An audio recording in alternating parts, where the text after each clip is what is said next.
Good morning, students. Today we'll start with the next topic of chapter 11, that is infrastructure. What is the state of infrastructure in India? जब हम infrastructure की बात करते हैं तो यहाँ पे अब हम इस चैप्टर में दो इंफ्रास्ट्रक्चर बेसिकली पढ़ेंगे.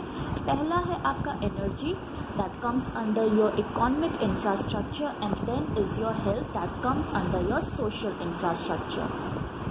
अब अगर हम बात करें एनर्जी की, जो कि एक इकोनॉमिक इंफ्रास्ट्रक्चर है, it is the lifeline of production activity.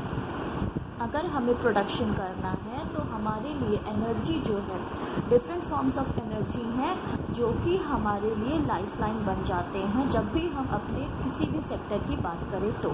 जैसे प्राइमरी सेक्टर के लिए अगर ट्यूबवेल्स चलाने हैं हमें एनर्जी चाहिए.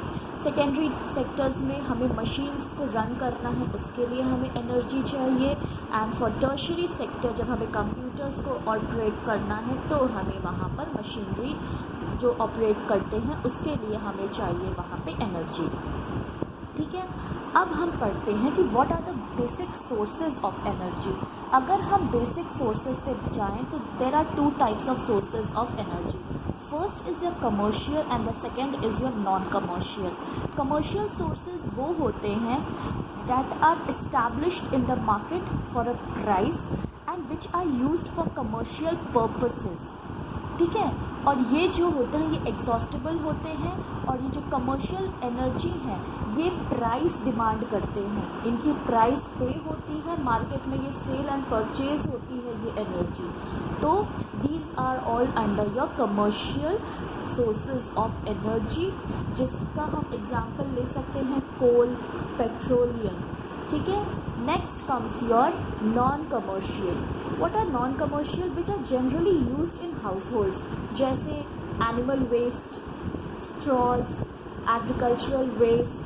ये सब जो चीज़ें होती हैं these are all your non-commercial, जो मार्केट में सेल एंड परचेज नहीं होती, जो एक प्राइस डिमांड नहीं करती है.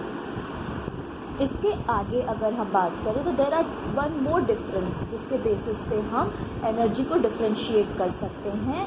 The first is your conventional source of energy and the second is your non conventional source of energy.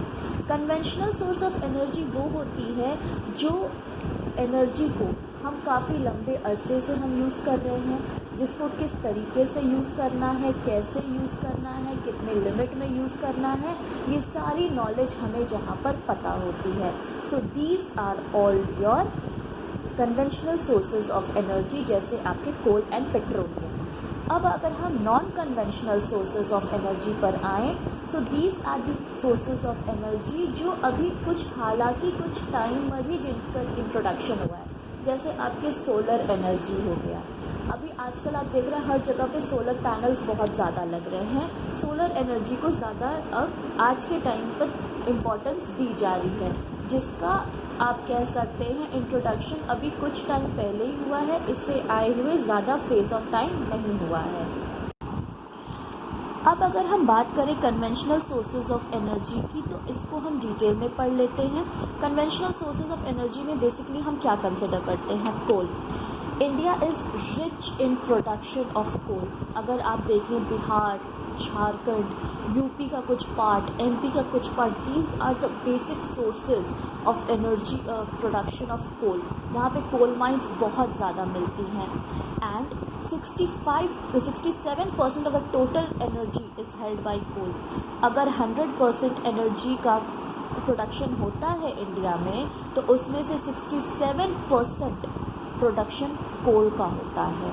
So it is a principal consumers of thermal power stations and steel plants.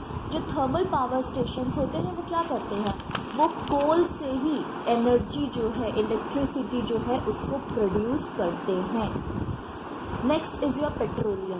Production हमारी country में demand के मुकाबले बहुत कम है, और यही एक reason है कि हमें गल्फ़ कंट्रीज़ जो हैं जैसे सऊदी अरेबिया है, इन कंट्रीज़ पे हमें डिपेंड करना पड़ता है आपके पेट्रोल के इंपोर्ट्स के लिए. Next is your natural gas, used as fertilizer and petroleum product and as cooking gas in households. Natural gas कौन सी? LPG. जो हम लोग आजकल यूज़ कर रहे हैं अपने घर में फॉर कुकिंग पर्पसेस। इलेक्ट्रिसिटी की अगर हम बात करें तो इलेक्ट्रिसिटी जनरेशन हमारा बेसिकली 3 स्टेशंस पर होता है। The first is your thermal power stations, जो कोल की मदद से आपका यहाँ पर इलेक्ट्रिसिटी प्रोड्यूस करते हैं। Second is your hydro electricity stations, जो वाटर की मदद से वाटर टाइप्स उसमें प्रोड्यूस करके इलेक्ट्रिसिटी प्रोड्यूस करते हैं। And third is your atomic power station. ठीक है, अगर हम इंडिया में बात करें तो बेसिकली जो हमारे मोस्टली जो आपके इलेक्ट्रिसिटी प्रोडक्शन यूनिट्स हैं वो थर्मल पावर स्टेशंस हैं। वो कोल की मदद से, कोयलरी की मदद से इलेक्ट्रिसिटी प्रोड्यूस करते हैं। Now we move on to non conventional energies. ठीक है, नॉन कन्वेंशनल पर अगर हम आए, non conventional sources of energy जो हैं वो कौन कौन से हैं? Solar energy, wind energy, biomass energy and geothermal energy. ठीक है, इसमें से अगर आप काउंट करें तो solar energy and wind energy ये दो हैं जो सबसे ज़्यादा यूज़ किए जाते हैं। अदरवाइज़ बायोमास एनर्जी एक बहुत ही आपका नेचुरल वे है एनर्जी प्रोड्यूस करने के लिए, बट क्या होता है कि बहुत लेंदी प्रोसेस है, बहुत कॉम्प्लिकेटेड प्रोसेस है और इसमें इन्वॉल्वमेंट बहुत ज़्यादा होता है और कितने इनपुट पे कितना आउटपुट आपको एनर्जी मिलेगा ये सब बहुत ज़्यादा इसमें कॉम्प्लिकेटेड हो जाता है। यही एक रीज़न है कि जो बायोमास एनर्जी है या जो जियोथर्मल एनर्जी है वो ज़्यादा प्रिवलेंट या ज़्यादा यूज़ में नहीं है। एंड सोलर एनर्जी आज के टाइम पर बहुत ज़्यादा यूज़ हो रही है, क्योंकि अगर आप देखें किसी भी इंडस्ट्रीज़ में चले जाइए तो सोलर प्लांट्स हैं, अब सोलर पैनल्स को लगा दिया गया है। बहुत से हाउस होल्ड्स हैं जो अपनी इलेक्ट्रिसिटी के लिए सोलर पैनल्स पे डिपेंड करते हैं। उन्होंने क्या किया, अपने टेरेस पे सोलर पैनल्स का इंस्टॉलेशन कर लिया। मैक्सिमम वो एक हाउस होल्ड के लिए 1 लाख to 2 लाख की उसमें चार्जेस होते हैं। और क्या होता है कि जितने टाइम आप सोलर एनर्जी कहाँ से आएगी? सन से आएगी। सन से जितनी एनर्जी वो डिराइव कर पाएंगे वो एनर्जी को वहाँ पे क्रिएट करके उसको फिर कनेक्ट कर देते हैं अपने घर में इलेक्ट्रिसिटी को प्रोड्यूस करने के लिए। सो दिस वे क्या होता है कि बहुत ज़्यादा वो अपना एक्सपेंडिचर जो है इलेक्ट्रिसिटी का वो बचा सकते हैं सोलर एनर्जी पर रिलाई करके।